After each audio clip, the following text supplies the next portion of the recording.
나는 올해 68세. 이름은 김영배다.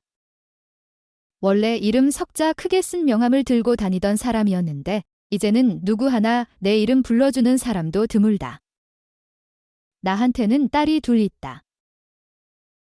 큰딸은 42살, 작은딸은 38살이다. 나는 은행에서 35년을 근무했다. 지점장까지 하고 퇴직했으니 나름대로 성공한 삶이었다고 생각했다.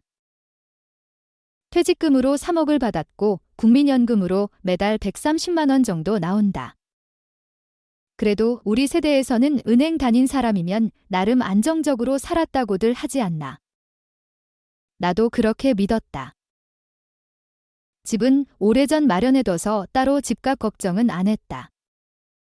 아내는 몇 년 전에 병으로 떠났고 이제 나 혼자다. 자식들한테 부담 주지 않으려고 연금으로 어떻게든 살아보려고 했는데 결국 내가 먼저 손을 내밀었다. 아니 정확히 말하면 딸들이 먼저 힘들다는 이야기를 해서 내가 먼저 지갑을 열었다. 퇴직 후 처음 몇 달은 한가롭게 지냈다. 아침에는 동네 공원을 산책하고 낮에는 카페에서 책도 보고 친구들과 막걸리 한잔하면서 이제야 진짜 인생을 즐기네 싶었다. 그런데 어느 날 큰딸이 집을 사야 하는데 대출이 부족하다고 연락을 해왔다. 결혼한 지 10년이 넘었는데도 아직 전세를 전전하고 있었으니까 마음이 아팠다. 우리 때는 어떻게든 집을 샀지만 요즘은 너무 힘들다는 큰딸의 한숨에 나도 모르게 얼마가 부족한데 하고 물어봤다. 그렇게 1억을 줬다. 남은 2억을 보니 그래도 괜찮겠다 싶었다. 내 생활비야 연금으로 충당하면 되니까. 그런데 몇 달 지나고 작은 딸이 연락을 해왔다. 사위가 사업을 하다가 크게 어려움을 겪고 있다며 도움을 요청했다. 솔직히 망설였다. 하지만 작은 딸이 울면서 아빠, 우리 가족이 무너질지도 몰라라고 말하는데 어떻게 외면할 수 있겠나.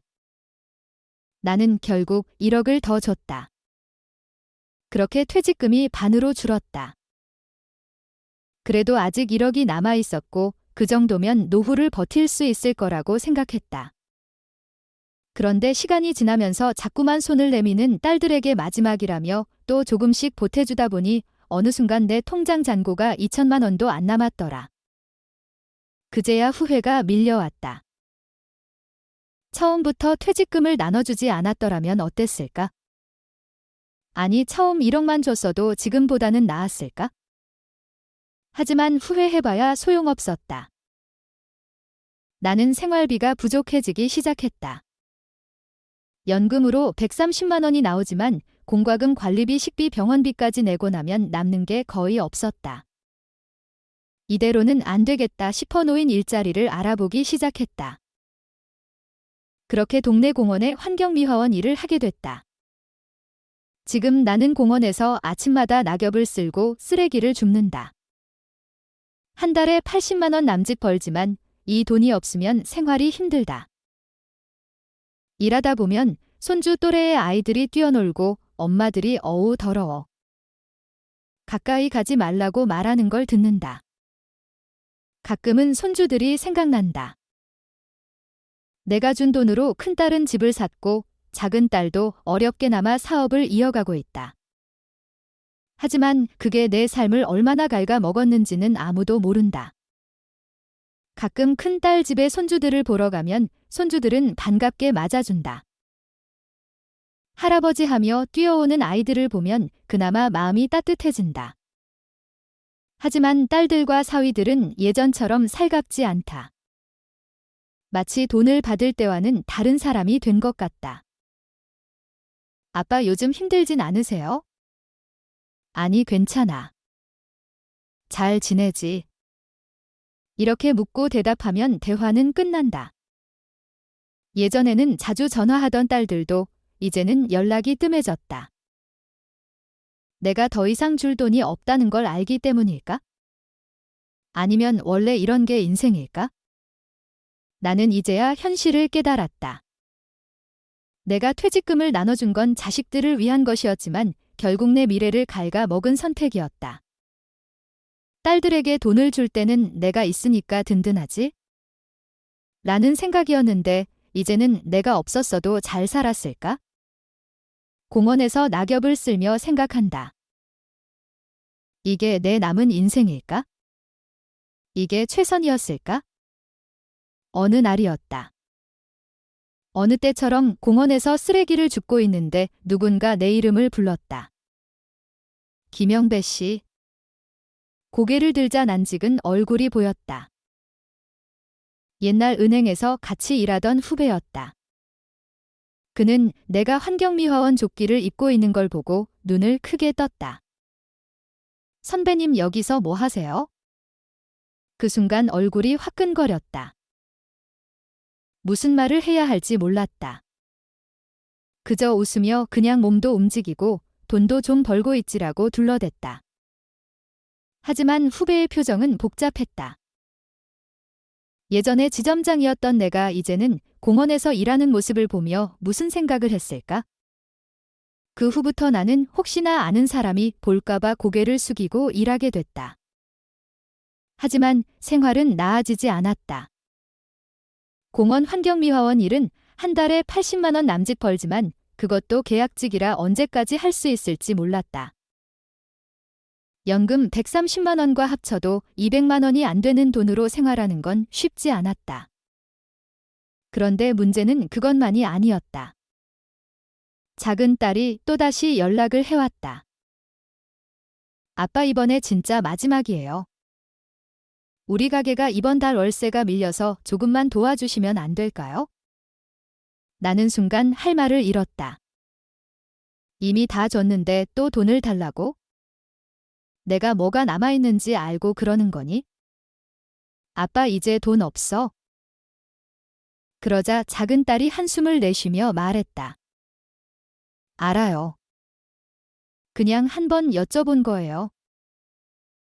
죄송해요, 아빠. 전화를 끊고 나니 한동안 멍하니 있었다. 자식들이 이렇게까지 나를 돈으로만 생각했던 걸까? 아니면 그만큼 힘든 걸까? 큰딸은 이제 나한테 연락조차 잘하지 않는다. 집을 산 이후로는 아빠 잘 지내세요. 라는 형식적인 문자만 가끔 보낼 뿐이다.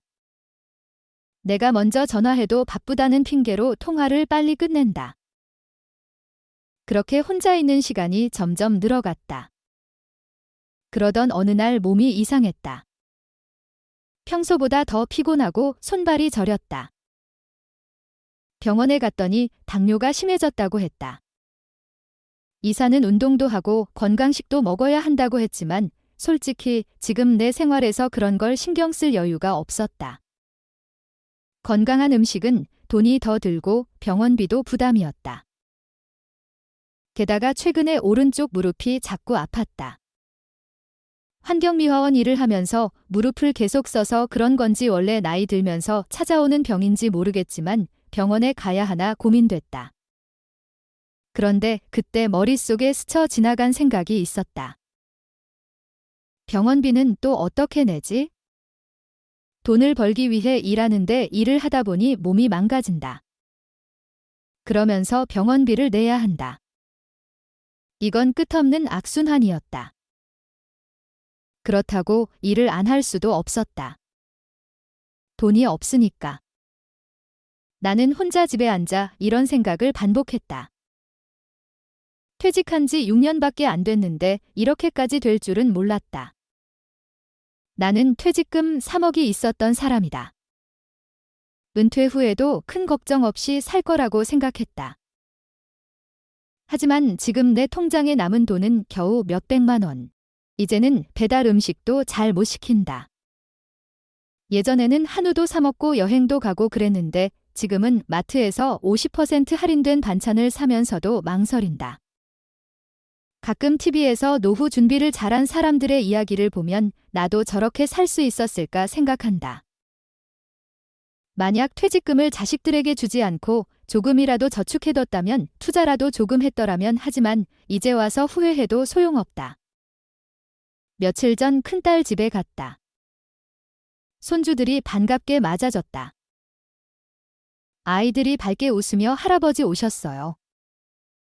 하는 걸 보면 마음이 조금 풀린다. 하지만 큰딸과 사위의 표정은 전과 달랐다. 차를 마시며 얘기를 나누다가 내가 조심스레 말을 꺼냈다. 혹시 아빠가 좀 힘든데 잠깐이라도 도와줄 수 있니?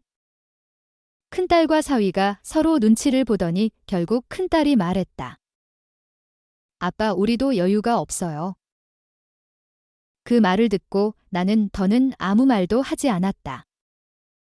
나는 결국 은퇴 후 6년 만에 거의 모든 돈을 잃었다.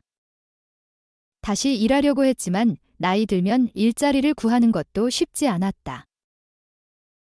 이제는 공원에서 낙엽을 쓸고 손주들 보러 갈 때만 반짝 웃으며 살아간다. 여러분은 저처럼 되지 않기를 바란다. 퇴직금을 함부로 쓰지 마라.